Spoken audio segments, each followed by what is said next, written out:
Hey, this is Caleb Linville. As the inevitable transpires, that is, the music industry will be completely transformed by AI, music generators.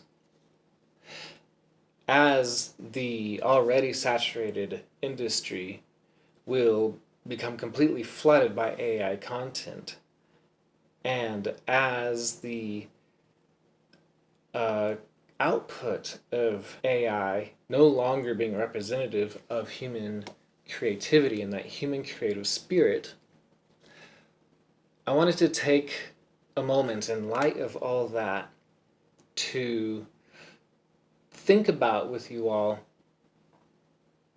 how the AI world could be the most pro-human world which has ever existed. Now, a lot what I'm going to say next I got directly from As He Is Ministries, a YouTube channel with Chris Blackaby. So if you're interested in that sort of thing, you can look him up. But what he talks about is the relationship between the masculine and the feminine. Well, I believe that the full meaning of masculinity and femininity is best expressed within the worldview of Christianity. By talking about those two concepts, we're entering into the world of archetypes. And as such, the ideas are applicable and accessible to everyone. So, let's see, how does this work? So we have masculinity and we have femininity.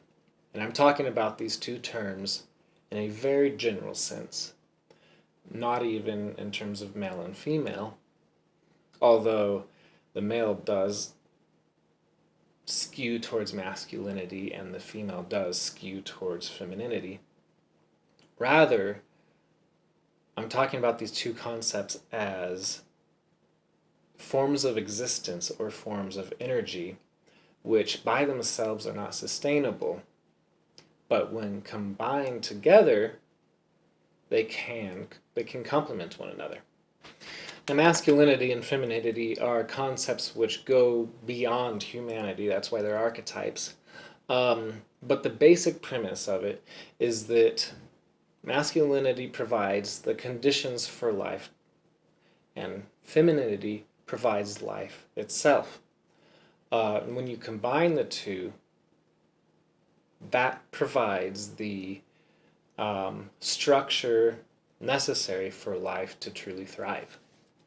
Some very basic examples of masculinity is about structure, order, boundaries, stability, and seeing the future in front of you and planning for that future.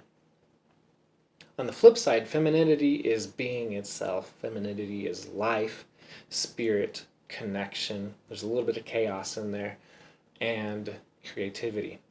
Femininity needs the stability which masculinity provides to fully be, to connect, to be creative, and to fully be present.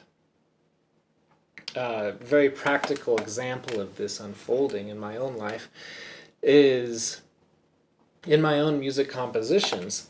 What I've learned over the years is that if I don't structure my creative process within boundaries and rules, then it takes me forever to come up with anything useful, and my final product is not as good as it could have been.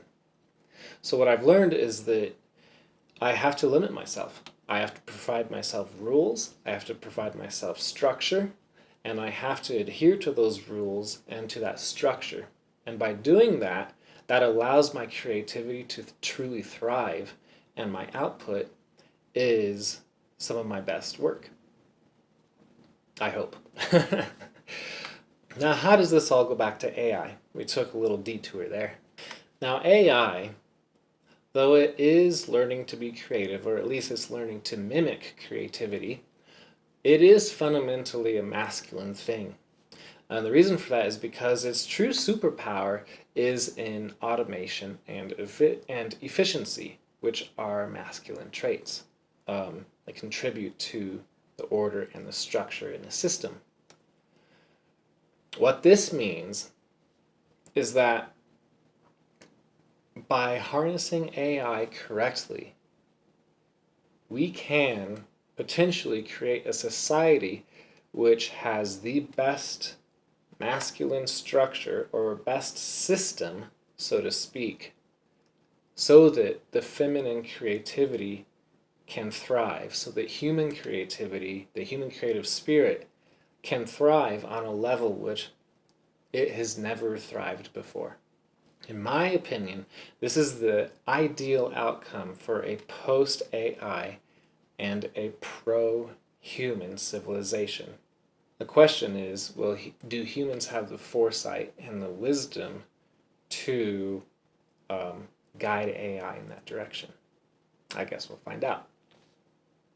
Let me know what you think of all this. I'd love to hear from you. Specifically, I'd love to hear if you think AI can be pro-human.